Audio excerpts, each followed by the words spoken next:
था कि प्रथम कृपा भगवान की कब होती है?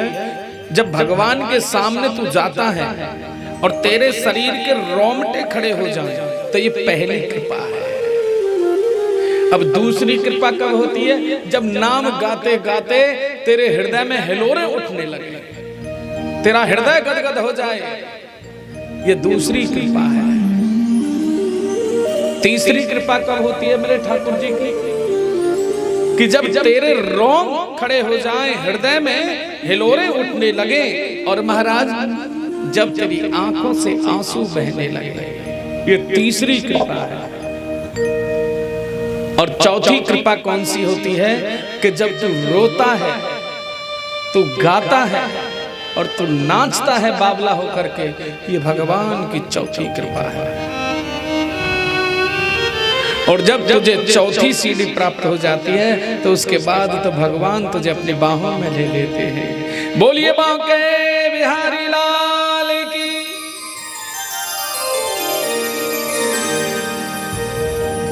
ऐसे ही मेरे ठाकुर, लेकिन कुछ तो तुझे परीक्षा देनी पड़ेगी प्यारे।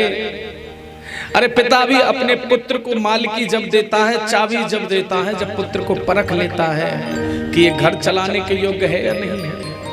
मेरे भाई बचपन से ही परख करता है पिता। कभी पैसा जेब में छोड़ देगो, कभी पैसा ने खुले में रख देगो। देखो तो सही है लाला की आदत कैसी है, मेरे बेटा की कैसी आदत है। अगर वो उठाता है तो उसे समझाएगा, बेटे ऐसे नहीं उठाता, ऐसे किसी की जेब से पैसे नहीं निकालता। और धीरे धीरे, अरे बेटा लेना, ये चाबी ले जाओ और जाओ बेटा अलमारी से 1000 रुपए निकाल के लाओ। पता है पिता को अभी कच्चा है, लेकिन पकाएगा, गिन के पैसे रख रखे। पुत्र को चाबी दे दी, पुत्र ने 1000 की जगह पे 1200 निकाल लिया।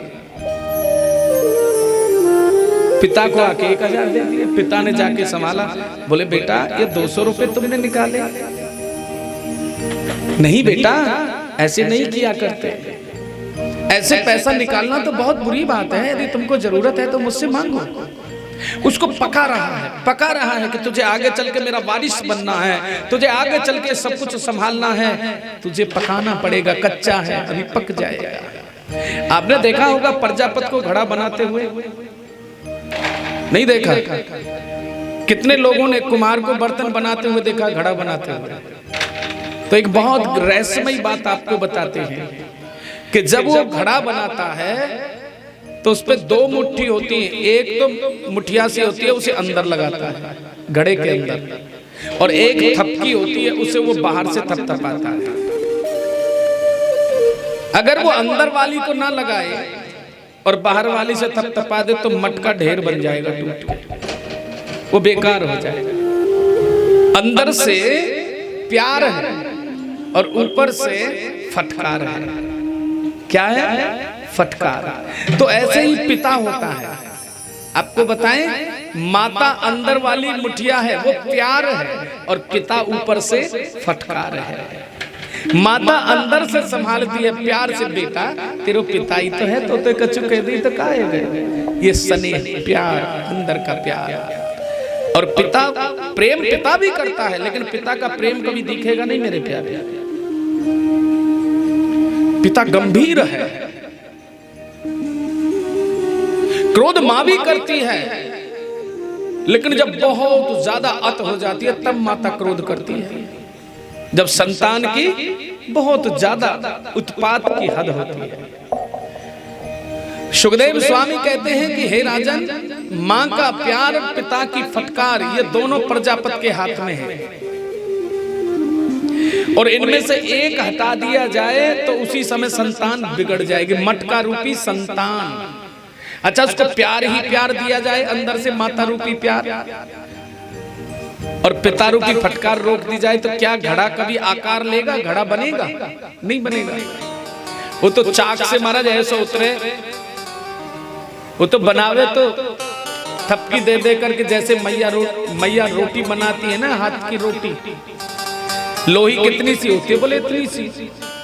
और उसको दे दे फटकार, दे दे फटकार, उसको दे दे फटकार, सुंदर रूप देती है। आपकी समझ में आ रहा है? मेरा उद्देश्य होता है कि मैं साधारण से साधारण उदाहरण दूं ताकि आप लोगों की समझ में आ जाए। एकदम साधारण से साधारण उदाहरण। तो माता जो इस प्रकार से फटकार के सुंदर गोलाई देती है, उसको रोटी का आकार देती है, और लेने वाला खाने वाला जब देखता है ना, प्लेट में से जब रोटी आती है, क्या सुंदर फूली हुई और कितनी सुंदर सिकी हुई है, तो उसको खाने में आनंद आता है। उसकी प्रशंसा प्लेट में ही शुरू हो जाती है। थाली में जाने से पहले प्लेट में ही प्रशंसा, क्या बात है, बड़ी सुंदर रोटी है, फूल रही है, लफी भी नहीं है, सिकी भी है, कच्ची भी नहीं है।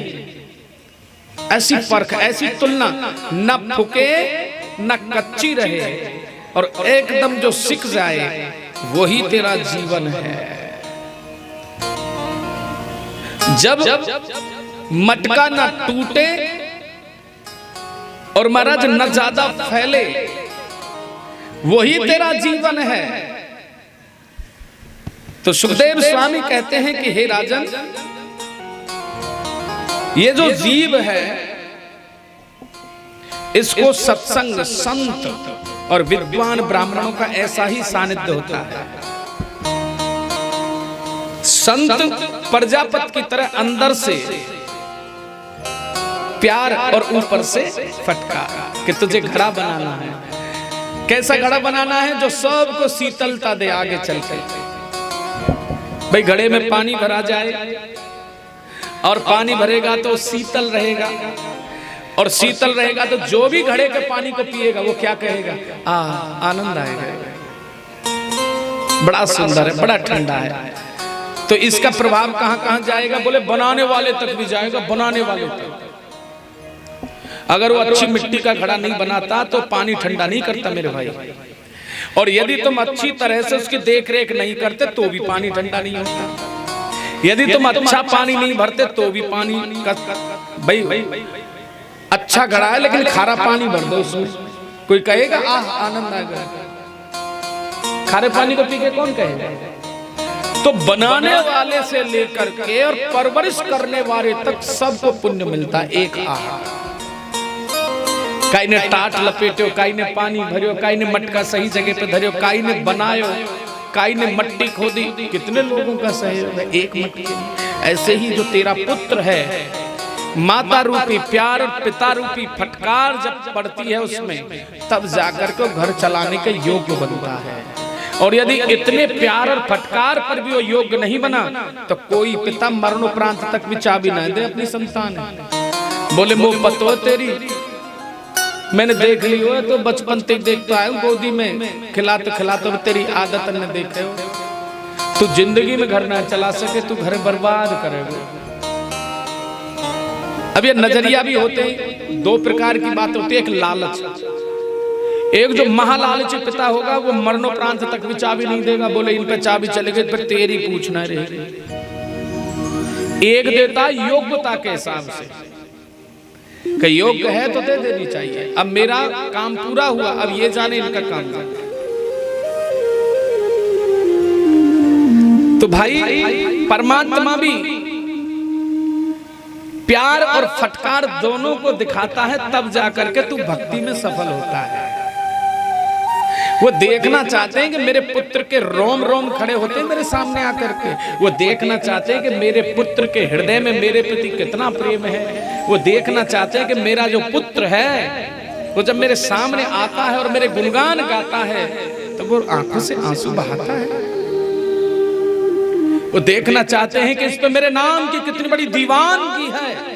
अगर दीवानगी है तो रुकेगी नहीं, रोके और ये नाचेगा गाएगा। और ये दुनिया वाले ऐसे लोगों को क्या कहते हैं? जो रो रहा है और नाच रहा है और गा रहा है, राधे झूम रहा है, उसे कहते हैं पागल हो गया, पागल।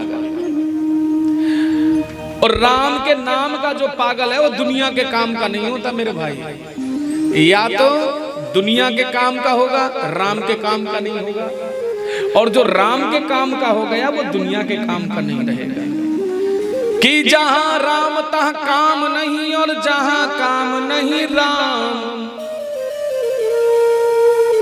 जहां काम है वहां राम नहीं और जहां राम है वहां काम नहीं। रव रजनी एक ठाम। जिस प्रकार से रात और दिन दोनों एक जगह नहीं रह सकते, ऐसे ही काम और राम दोनों एक साथ नहीं रह सकते।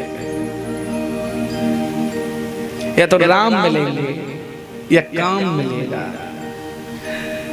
और महापुरुष कहते हैं जो काम के साथ राम को जोड़ दे वो तो समाधि हो गई। लेकिन ऐसे लोग तो बहुत कम होते हैं जो काम में राम को जोड़ दे। बड़ा दुर्लभ है हमारे पास। हर कर्म को मेरे प्रभु के श्री चरणों में समर्पित कर दो, बस यही तेरी साधना है, यही तेरा भजन है, यही तेरे कल्याण का रास्ता है। बोलिए गोविंद भगवान।